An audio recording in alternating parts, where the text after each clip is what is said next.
on the street. I don't know if you saw Cuomo.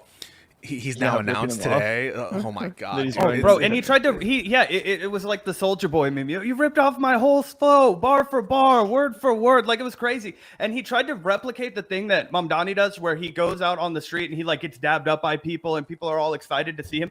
But you can see that there's like a stationary boom guy, and they had to cast a black guy to like dab him up on the street to try and recreate the kind of authenticity that Zoran has in spades. And I think that that's what you hit on, Pisco. People are just desperate for conviction from the Democratic Party and from the left-wing party, where it's like, we don't give a fuck what you have to say. We are going to deliver on this, and we're not going to like waver or fall into your traps or give into your bullshit. We're just going to say, this is what's going to happen. This is what we stand for, and we're going to deliver on it. Well, I feel like there's a tension there between what you said and what Pisco said a moment ago. Because Pisco, you're talking about like just standing on business and just like run on these bold programs.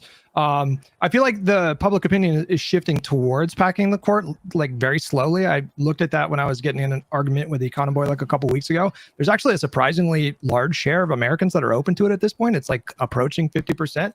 But the problem is that the primary candidates, they run on these bold packages. You should run on in the form of like, if you elect me, I promise to do this, this, and this, and this.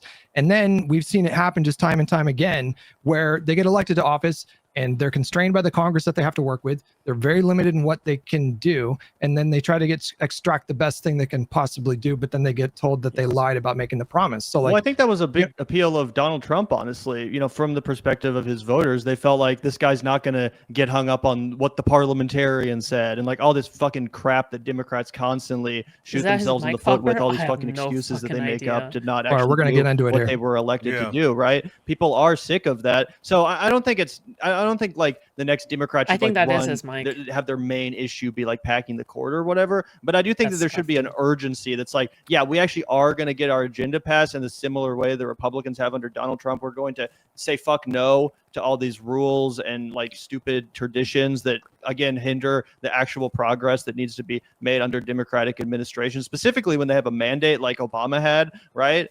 So I think it's that urgency, and again, people just feeling like, okay, I'm actually voting for an executive here, a strong executive that's going to take that role seriously and take fucking charge and not let some unelected piece of shit or some senator tell him no. Before you guys get into, because I know this is going to be a whole thing and I'm here for it, but I just want to wrap up the Supreme Court thing, because you said a word there, Gavin, which was urgency. And this is something that I'm really concerned about. I had a conversation with Rhode Island Senator Sheldon Whitehouse. He's in the U.S. Senate representing Rhode Island after the election, and he's been he's a very progressive critic of the Supreme Court. He thinks there needs to be binding codes of conduct, that the court needs to be expanded. He's really big on exposing the dark money scheme, like Leonard Leo and all of the shit that has gone behind this right-wing project of packing the courts. And I asked him, I said, do you feel that we missed the moment with court reform? Because between the Dobbs decision in I thought I was going to tell him to fix his mic, which revoked a woman's right to choose. That's too high, okay. Between the Trump immunity decision, which pulled... Dude, imagine thinking liberals. Imagine thinking liberals with better audio, dude. That's a pipe dream. That's a pipe dream right there, okay? Liberals with better audio, you're dreaming, dude. Pulled terribly. And the various, high-profile corruption stories involving, in particular, Clarence Thomas, but to a lesser extent, Alito. It was the fact that they stole that seat, right. But it was all like a perfect storm of back-to-back scandals surrounding the court, that their approval rating was like the lowest in decades. And my question to him was like, okay, we didn't campaign on that in 2020. President Biden was really, really, really slow to court reform until like his last year in office. And by then, of course, it was too late. Kamala Harris didn't campaign we'll see how this build missed the boat because we learned from Dobbs. You know what I should do on stream? I should do like fucking old school RuneScape PKing, okay? Just figure out how to do old school RuneScape PKing, all right? On stream while commentating would be like the most Giga Chat thing to do.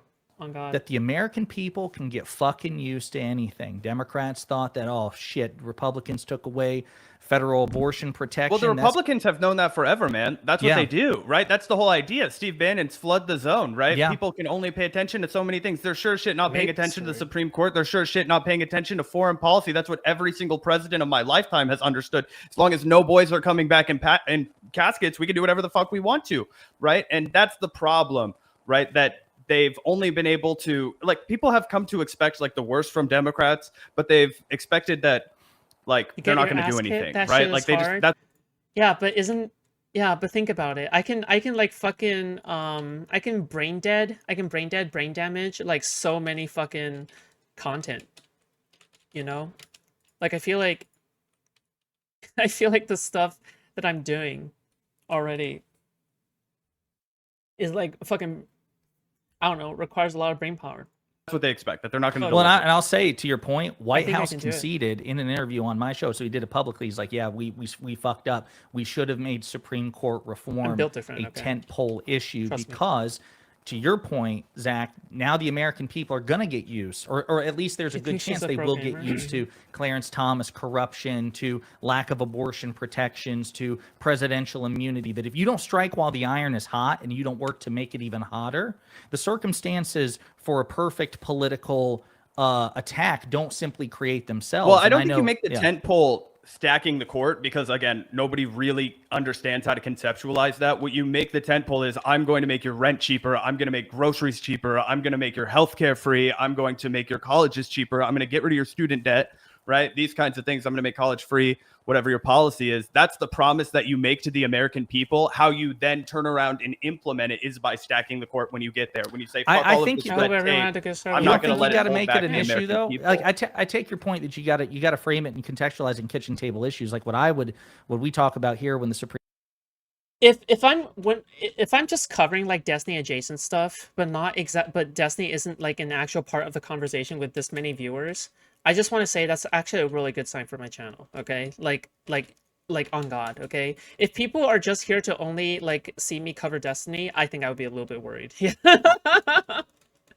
So yeah, pretty based. Okay, thank you. Supreme Court comes up is I feel like you have to tie that into do the Supreme appreciate Court that. by saying if we don't expand No, that's the too Supreme weedsy Court, for the American people, in my view. You I think think so? people want to talk about, like, Yeah. when you get an issue that's polling well, talk about it, right? What polls really well? Medicare for all. What polls really well? Let's address the climate problem. Let's make your rent cheaper. Let's make groceries thank cheaper, you. right? Thank- Those things poll really Yeah, I just want to say thank you guys for being here. Okay, thank you for spending your was it Monday night with me. So I appreciate it. well. I say talk about that all goddamn day. That guy wants to make your groceries more expensive. That guy wants to give tax cuts to rich people. Do you want to give tax cuts to rich people? Fuck no, right? That guy wants to give money to landlords. Landlords already have all your money. Oh, I Let's hear give you. that money back to I you. think where we disagree is I don't think we will ever see Supreme Court reform until Democratic politicians feel that there's a public appetite for it. So you think you have to tie it in together? I mean, I don't think we should shy away from talking about it. I think it was totally cowardly when Kamala Harris was It's asked probably about it on the debate gameplay. stage and wouldn't actually give a fucking answer. Agreed. That was when she was It's fun to VP watch. under Biden. I thought she should have said yes. I don't necessarily think it should be the number one issue. No, I'm sorry. When I Democratic say candidate temple, runs if that implies like literally number one, I just think it should be a major campaign issue because, Oh, sure. to your point, I think it should like be something that we're addressing, yeah, for Yeah, sure. 'cause if and you- that we're not afraid to talk about, and we shouldn't cower to the media. 100%, because if you don't change the court, then all the things that you guys are talking about that we often talk about can't be done, right? Because we talked about, what was the one example? There was an That's example true. that comes up here a lot that we say, if it managed to pass both chambers of Congress and get signed into law by a Democratic president, a conservative Supreme Court can strike it down. Then Medicare what? for all. Medicare for all would be an example. So let's say you Well, tweak also, that.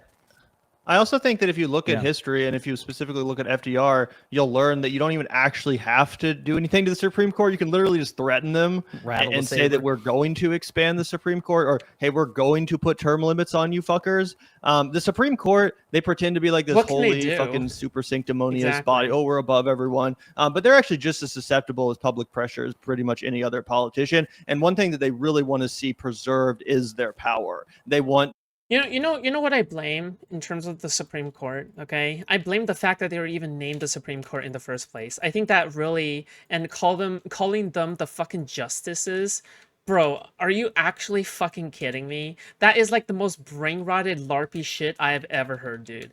Like, can you just imagine calling like a bunch of people, oh, you don't understand, we're like supreme. Court justices. Oh my god, give me a break, dude. Like, how hard can you like throttle your own dick? You're literally choking on that like self-cock. Dude, scientists are like startled at how much you fucking flexibly like fucking did gymnastics to throttle your own cock. Like, Jesus Christ, dude. Honestly, the fact that the Supreme Court can decide so much is like insane to me, honestly. Those fucking 9 assholes to fucking have all the power. I don't think it's the names that make them bad. No, I actually do think so. I think it's vain shit like that actually legitimately props up their fucking egos, okay? I think that Clarence Thomas wakes up every day thinking, I'm a fucking justice, okay? I am the law. I am Batman, okay? Like, I legitimately thinks that he thinks that. Okay? Power that they do, and as soon as there's even a threat that, oh, actually, you're going to have half as much power as you currently have because we're expanding this bitch, we're going to double its size, they're going to freak out, and they're a lot more likely to, I don't want to say fall in line, because obviously I support democracy, and I don't just want a king that forces the fucking Supreme Court to vote the way he wants. But I do think that part of being a strong executive like FDR was understanding that and using it to his advantage. Again, he threatened to expand the Supreme Court without actually doing it, and the Supreme Court went ahead and passed the New Deal. Well, we could talk about that all day. We could talk. Does anyone, Conboy, do you have anything to add about the Supreme Court thing before we go back to the Parliament? Yeah. I was just going to say that I kind of disagree with that in part because I think that there's a lot of people on the court that literally have the mindset of a king and a dictator, that like people like Samuel Alito are just like, fuck what everyone else thinks. I don't give a shit about any of the consequences of anything that I do because I'm literally unaccountable. There's no reason to care about anything that I do or anything anyone else does. Like, he told the Wall Street Journal that he doesn't think Congress has the power to regulate the courts. Those are his exact words. And so I think that, you know, to I guess your point, like, I think that Congress and the president needs to like literally put the Supreme Court in its place. And like part of that is like, okay, Mr. Alito, like, I guess have fun dealing with like 4 other justices that are, you know, on the left of the ideological spectrum or whatever. And I think that one thing that, well, I think you were saying like the threat itself would accomplish it, but it's like, I don't think that's true with this court. Or of term limits, because if you say you're about to be termed out, then who really gives a fuck? I mean, the president has a lot of power over these people. You'd have to do term limits that aren't grandfathered in, which I think that, I don't know, honestly, you might be more likely to be able to just pack the court because it's basically the same thing at that point. But I would just say that, don't oppose the packing of the court, for the record. Well, yeah. I was going to say the political argument, to Hutch's point, I think that one of the reasons why you'd at least make it part of your platform, or at the very least you'd be able to explicitly answer like, yes, I believe in packing the court. And I don't disagree with that. I misinterpreted what Josiah was saying by tentpole issue. Like, I wouldn't say it's number 1, 2, 3, 4, 5. But if you're asked a direct question, I think to Pisco's point about Mamdani is that you answer that question and you say what you believe. Well, I think that the advantage to, you know, saying that and like being willing to have that conversation is that it really puts the conversation front and center on what packing the court like actually looks like and what it actually means. I have always found that the Democrats made a strategic mistake by saying, no, people are just so scared at the prospect of packing the court. And it's like, I just really don't think that they are. I think that if you bring up that conversation on the mainstream media platforms and stuff like that, it forces Republicans to actually defend every single unpopular decision that the Supreme Court has made. And it also forces them to defend the very anti-democratic nature of the Supreme Court, which frankly, I would find that most American people... You know, the most cuck part of this is that Destiny would be such a great, like, member to talk about. Was that a bunch of oxen? Like... it would be so great to have Destiny here to talk about it because he's done like this court thing for so fucking long and his own court case. But like, the thing is this conversation is stupid. Okay, that's what. Probably don't principally just like love the idea of 9 philosopher kings, but rather like the idea of like, hey, a lot of these, like you guys said, popular policies. Why doesn't he do debates? He did Piers Morgan. He did Piers Morgan recently. Also, the thing is that he would do debates 100% if it weren't for the lawsuit going on. Yeah, because otherwise he probably feels like people would ambush him with questions about the lawsuit and use it against him in a debate, which is reasonable. But that doesn't mean that he shies away from a debate. You can see him going on Piers Morgan, right? That are going to get struck down perpetually because we have not like constitutionalists, not originalists, but right-wingers on the Supreme Court. That's who we have on the Supreme Court. That's why all these policies are getting shot down. That's why Trump was made a God King. You know, that's why you don't have abortion rights. You know, I think that all of those things, it's like, hey, you know, JD Vance nominee, defend the idea of not packing the court. Defend the idea of these women dying in these states because they don't have, rights to an abortion because of the right-wing Supreme Court. Defend the idea that we don't have a functioning healthcare system for the same reason. Defend the idea that you and the future presidents are not held accountable. Like, completely ridiculous. And you can even that sandwich it. You could, to your point, accountable. You could say, women are dying in Georgia of ectopic pregnancies because of the Dobbs decision, which revoked abortion protections, which fucked the entire reproductive health care up. And if we were, by the grace of God, able to pass by federal statute abortion protections, this fucking court could strike it down. So they are the cause of the problem, and they will prevent a solution. I was going to say the last thing to Hutch's point about hiding your power level, to I guess Hutch and Pisco's point, the point and then the response was that I don't like the idea that you don't run on packing the Supreme Court. And Econoboy and Josiah just fucking derailed the topic to listen to themselves speak. I think later on, Josiah really shuts the fuck up, which, thank God, okay? This guy, listen, I like Josiah, actually, fuck it. I'm not gonna roast Josiah. I actually like Josiah. But, then you get in office, and what? Which was passed in less than about his signature piece later. It is basically... Hold on, I'm pretty sure they blah, blah, blah. argue You have to find a way to win. Here. So you get fucked on, say you get fucked on your infrastructure bill, right? You get fucked, Joe Manchin doesn't vote for it. Do you not see what Donald Trump has proven that you can do without Congress? You say, guys, give me 2 more years, okay? Or however long Joe Manchin had left. He's, I guess, But I think the ultimate problem is not so much Biden's treatment of Joe Manchin, but it's the fact that he didn't even seem like he cared about the policy in the first place. We're talking about these policies that he's supposed to be fighting for, but no one even knows he supports them. Like I said, he'd have a lot better chance of getting reelected and of being popular if people felt like he gave a fuck about this, if they felt like it was actually something on his agenda, not something that could conveniently hit the cutting room floor as soon as he runs into any sort of obstruction from his own party. And that's exactly how it felt. It felt like Joe Biden was more than happy to use that as an excuse to say, oh. You cover Creator Clash drama? Yes, I do. Sorry, guys, what do you want me to do? But not to the extent that other people are. The fucking thing I promised to do is now on the cutting room floor because of these things that I knew would be an issue before I promised it. So it's like, why the fuck did you even promise it? Just to lie to everyone and get their hopes up? You knew this would be a problem. If you didn't run on it, you'd be like, why aren't you running on it? No, I'd rather he be honest. I genuinely would rather he be honest. I would. And I voted for politicians who aren't running on it. I voted for Kamala Harris, even though she was fucking running on a bunch of shit that I fucking hated, including going around talking about how all the #1 CEOs and corporation leaders in the company signed off on all of her stupid crypto policies and all her fucking AI bullshit. Like, at least she was honest about it. I don't actually think that it's a good idea, though, to run for something or, win a fucking primary based on these ideas, including a public option and a $15 an hour minimum wage, things that would substantially uplift Americans who desperately need it, and then immediately say, sorry, oops, some fucking bullshit happened, and now I have to, throw you under the bus and renege on this promise. You don't seem to fully appreciate the role of the Congress. Period. End of story. No, like I just said, though, he didn't even try to make, like with various politicians that understand this issue. They know that, and they build a pressure campaign to make it so that it's political suicide for you to oppose this policy. Joe Biden didn't do that with the right policies. He did it with the wrong ones and bungled the ones that he was right about, like the Afghanistan war. It wasn't even just Manchin. Like, Cinema was... Pisco, I know you wanted to jump in. Yeah, I just want to say I'm going to be a bridge builder here for sure, 100%, because I'm going to yell in kind of both directions. Dude, Pisco being a bridge builder as well. On the one hand, you can't bully Manchin, but I think that there's a kind of lesson from the Inflation Reduction Act. Everyone said that the environmental policy that Biden was trying to push was dead in the water. They said it for months and months and months and months. The Inflation Reduction Act was a surprise for a lot of people, and I think give Biden some credit. I think that that's an incredible package in terms of now it's being diluted and somewhat destroyed by Trump and the big beautiful bill. Election, Pisco. That's the problem. No, I agree with you. I think that's Biden's greatest failure.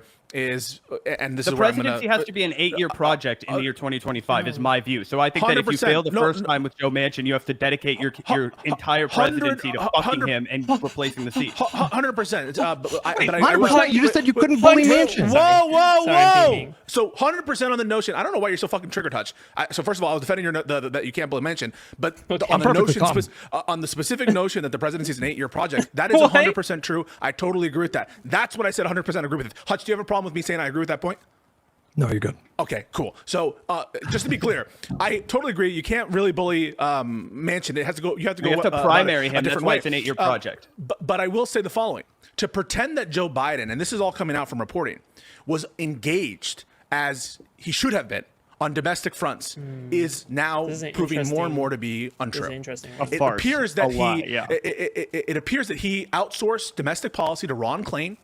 He had minimal meetings with his cabinet. He didn't even do cabinet meetings. I was about to say that. And so it's a systemic problem of Biden in terms of his failures as a communicator and his failure of engagement on the domestic front. And that is unfortunately a legacy that I do think has contributed to the rise of Trump. That's not to say, and I don't want to denigrate the good domestic agenda that was done. I think the Vanguard, I think is, what Biden did, he got tangible wins for the American people domestically in a way that other presidents didn't. I didn't hear you really to say that that's not true. I think you said it was like watered down. I think it's watered down because he was trying to make, build bridges where he could, but he did pass through some historic legislation. I think you guys would acknowledge that. Oh, but 100% he did. My problem is that he embraced bipartisanship in a way that was totally detrimental in a time when he should have been fighting. I feel like what people he embraced it when he had to.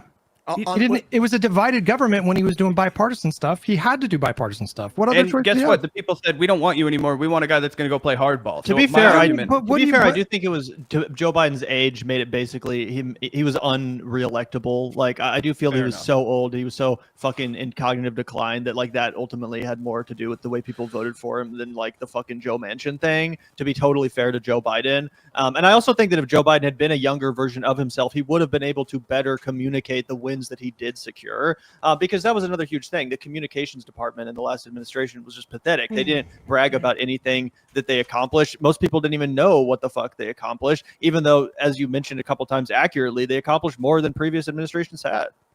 I fully agree with your. So like what's going on right now with the Democratic Party is they are just fully fucked in terms of acclimating to this new paradigm of media. They don't understand the climate whatsoever. And so Biden did go out there and like visit like small fucking cities in Michigan and Pennsylvania to celebrate, the impact of the infrastructure deal. But who the fuck was there? It was like C-SPAN with like 17 viewers. Nobody was tweeting about it. Nobody was posting media, about it. And that's half the job now. Hutch. Yes, exactly. I agree with you. I agree with all of this. I agree with all of this. Right. And I think you agree with this part. And so that's why I'm glad, because I think that that's part of what's being spoken about from the Vanguard is the communication part is 50% of more than 50% of the job now, both internal communications, that is to your other stakeholders within the government, other branches of government, that's to Joe Manchin. And he was able to negotiate, but it was delayed, right? The Inflation Reduction Act, and also externally, right? And getting public support for ideas, getting pressure, right? MAGA is able to, or Trump at times, I think less so now, is able to leverage this like momentum, right? And you often feel it, right? Like you get this report, and a lot of it's theater for sure, but even sometimes before it's genuine. Even before Trump, remember the rhino label? Like Republicans have always been better at shaming their fucking defectors, whereas Democrats, like you never saw Joe Biden taunting Joe Manchin and saying, fuck this guy, he's a dino, he's a traitor, he's fucking helping Donald Trump, he's a secret Republican who's a wolf in sheep's clothing. That's what he should have fucking said, not just because it's good politics, but because it's true. Joe Manchin is a piece of shit. Wait, hold on. You have not reconciled the obvious problem with this. Let's say he does that. Let's say, fuck you, you're a dino, I'm going to primary you, I'm going to fuck your mom. And he says, I don't like your posture. You have no leverage over me. I'm going to be independent, and you imprison him. I'm just kidding. No, I'm serious. Like, how do you? Dude, I feel like Joe Manchin literally gets off like he literally gets off getting his dick sucked by every Democrat whenever they need a vote. All right, every single time, like a bill's readied up, he's like fucking rubbing his hands together, and he's like readying the Vaseline. How do you reconcile with that?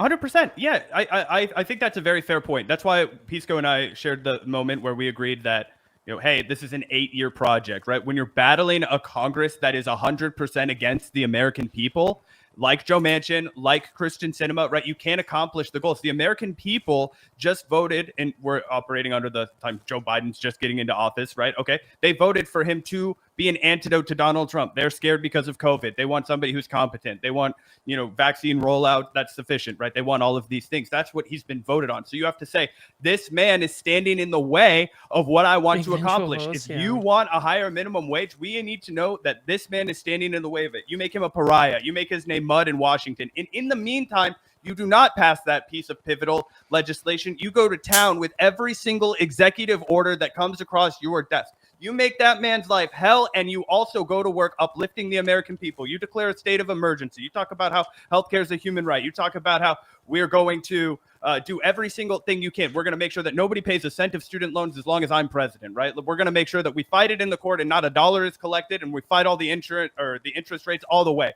We go after everything that we could do with worker protection to make sure that it's harder to exploit your workforce. Let's make sure that we're supplementing every single court that we can along the way to make sure that a company like Uber doesn't get to contract their drivers as a 1099 employee that has to pay a bunch of taxes at the end of the year and gets totally rat fucked. Let's make sure that we're uplifting those people at every step of the way. I think these are ideas that we would all agree are going to be beneficial and tangible to the American people. And then over your 8-year presidency, you do start to accomplish the goals that you need the power of Congress to do, right? Because nobody can just, overrule Congress, although Donald Trump is giving it a run for his fucking money right now, and he even has control of Congress, right? So you say we're going to do every single thing that we can from the power of the desk. We're going to fight everything in the court, and we're going to make your life as good as we can while we get rid of Joe Manchin, Kristen Sinema, and bring back the party of the people.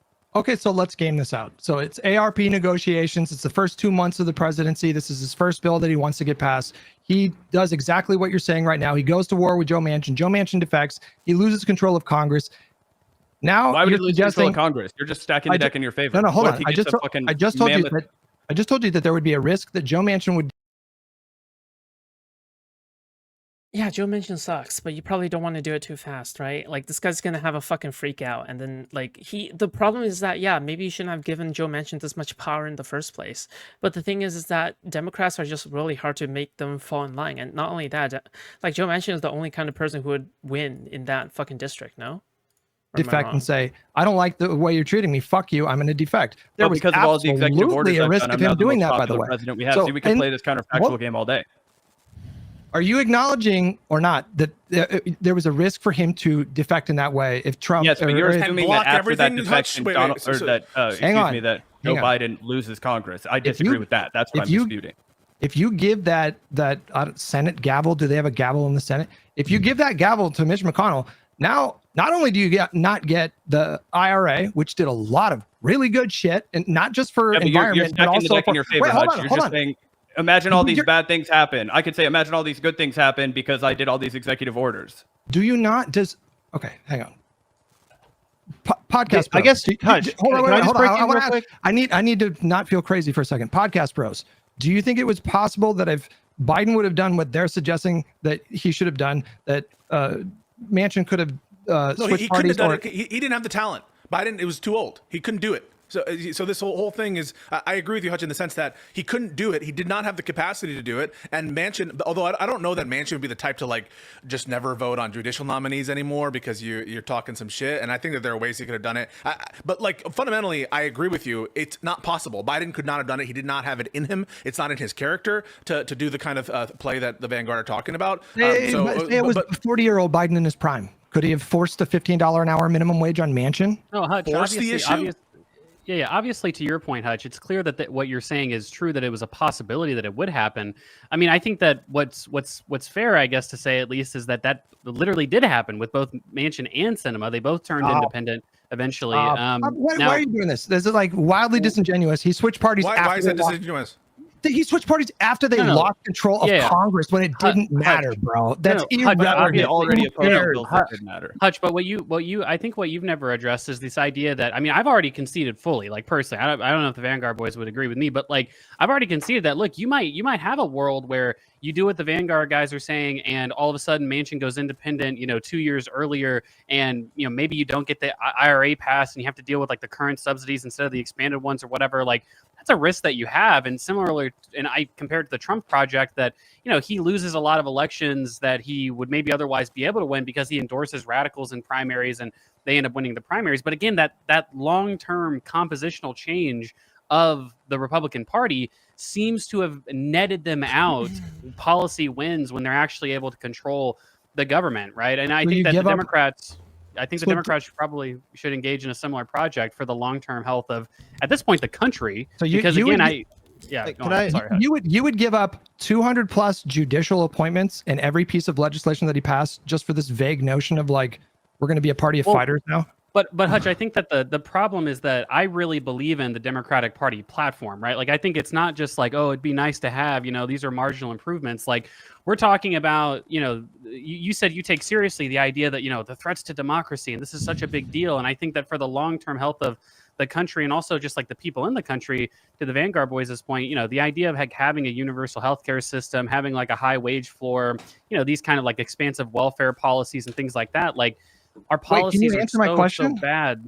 I feel like I am answering it, right? So are you saying that would be an acceptable sacrifice? No 200 plus judges and all that legislation, none of that. Are you saying cutting all of that would be worth it to Hutch, establish a new... Obviously, Hutch, it's a question of expected value and the risks you're willing to take. So I don't like the idea of the scenario that you're painting. If there's 100% scenario that what you're saying happens, you might think a little bit differently about it, but there's obviously not 100% chance, right? There's every chance in the world that you engage in this project, and maybe the idyllic version of what the Vanguard is talking about would happen, or at the very least, something settles out in the middle or something. Like, you never really know how these things are going to go. But I was just going to say, last sentence, that I think establishing a basic standard within the Democratic Party that, hey, I don't care if you don't like this policy. We have to do these things, not only because, it's the platform that we ran on and maybe there's some long-term gains to that, but also it's just really good for the American people, Hutch. And like, it's worth like saying, hey, moderate asshole. Yeah, but dude, but like we've weaseled ourselves into a position where something like this is untenable. That's the problem, right? Like, we've essentially gotten ourselves in a conundrum. That's the problem. The conundrum is that we are in a spot where we are able to, we're not just able to take away like, we're not just able to take away like mansion's political power, right? We aren't. They have political power, and we need to deal with it. It's the answer isn't as simple as that, unfortunately. Oh, fuck you. Like, we have to actually get this done because it's good. Like, we have you don't need to do this thing where you're like, I'm the one that actually cares about these policies. Meanwhile, you would pursue a strategy that would result in fucking no judicial appointments and no pieces of legislation. You don't know that for sure, Hutch. It's the risk that you're willing to take, right? Okay, like, let's fine. Put the risk aside. What is the possible benefit? Are you going to move Joe Manchin on this? Yes or no? He moved on the IRA. Well, no, yeah. I don't. Hold on. Are you going to move him on $15 an hour? No, Hutch. To answer your question, yeah, dude, it really is everyone ganging up on Hutch. What the fuck? Yeah. To answer your question as directly as I can, it is irrelevant to my point. I don't think so. Ultimately, that you're able to get benefit analysis. What is the possible benefit, dude, right? This all ended with Donald Trump being our president. How can you act like the risk-benefit analysis worked out in our favor? Like, that's the whole problem right here. Like, you're talking about the weeds here. We got the fascists in power as a result of this because the American people didn't believe that Democrats could fight anything, including a fascist. And so now we've got people getting black-bagged off of the street. Now we don't have a Department of Education. Now fucking 12 million people are losing their Medicaid. Now the hospital I was born in can no longer deliver babies in the east side of Kansas City, Missouri, because they said those black mothers that largely make it up nowadays because of fucking gentrification and the fact that all of these people have been shut. They really just like listening to themselves speak, dude. On God, okay? Hutch is okay. Hutch really is okay. Okay, he's all right. He's being chilling, okay? A martini, shaken, not stirred. Hutch is okay. Okay, you need to conserve your money, okay? Okay, but thank you so much. I appreciate the 10 Australian W Misaki, okay? W Misaki. All right. I appreciate it. Thank you. Up to the East 4 side of Kansas City aren't worth it to have their own NICU or any kind of delivery services. These are the real life consequences of Donald Trump. And because the Democrats thought they could fuck people and lie to them about, oh, we're actually fighting for $15 in minimum wage, or, oh, we're actually going to cancel your student loans, when they never had an intention of doing it. They rolled over immediately, so they lost and handed They never had the intention of doing student loans? No, they did not. Well, why did he do it? Did it work out? You know what I'm saying? Like, listen to yourself. What do you People mean, hate did it work out? Oh, the Republicans struck it down. That's what the Democrats always say. No, the court struck it down, bro. What do you mean? That's why we got to pack the court. Well, okay. I think the Vanguard walked into a bad one because obviously student loans. Like, I'm a liberal, but these guys are so performative. Well, I mean, like, what they're doing is that they're not like thinking with their brain; they're thinking with their penis. Okay, Okay, that also makes no sense. I don't know why I said that. That makes no sense. This was one where Biden seemed to actually, like, he did actually try to cancel student loan debt broadly. But that's, I think that, you know, did he try it once by executive order? He tried to he cancel tried multiple things. Yeah. So I mean, I think that Biden deserves all the credit in the world for the student loan stuff.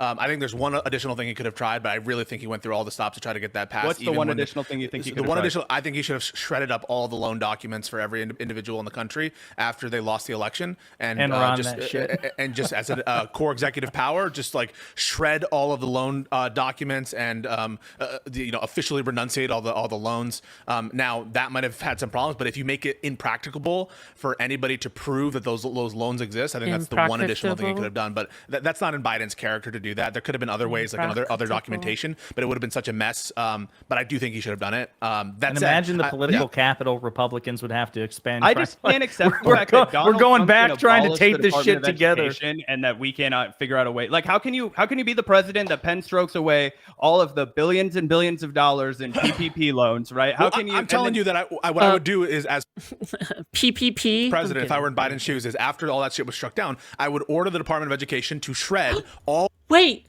lightning spear counts as an attack? Really?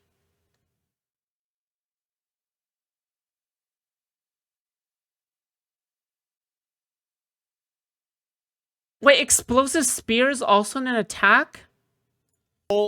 Communications and documents related to those student loans. Now, I misread. Ultimately, that might not have been effective because you could have had whistleblowers and people being like, "We can't do this. We have to save all the documentation." But that is what I would have done, because I do think that it is important, and I think that after we have like the core, executive rulings from the immunity decision, all that stuff, I think he should have done it for sure. But in terms of that, time to you can't go after refund Biden on the passes for student the loan stuff. He 50th did really time. try that, and the courts really did fuck him over on that. And then after the court struck it down, he went with other, the SAVE plan, other methods to try targeted relief, and they forgave like billions and billions of dollars of relief. It was a very good thing that they did, and it's one of those things that they did not communicate well. They did not communicate well. That was a tangible win for the American people. Yeah, I was under the impression, Pisco, and you can elucidate this, because my impression was that within the power of the Higher Education Act, and I have a tweet about this from the past that I would be curious as a lawyer. I'm not a lawyer, but the Higher Education Act, couldn't he potentially? It says right here that there was no discussion of the actions that he could have taken through what's called the HEROES Act. And it lies within the power of the Higher Education Act of 1965, which he made no effort to pursue as a final effort after his initial ruling. They tried both, and it was in the middle of the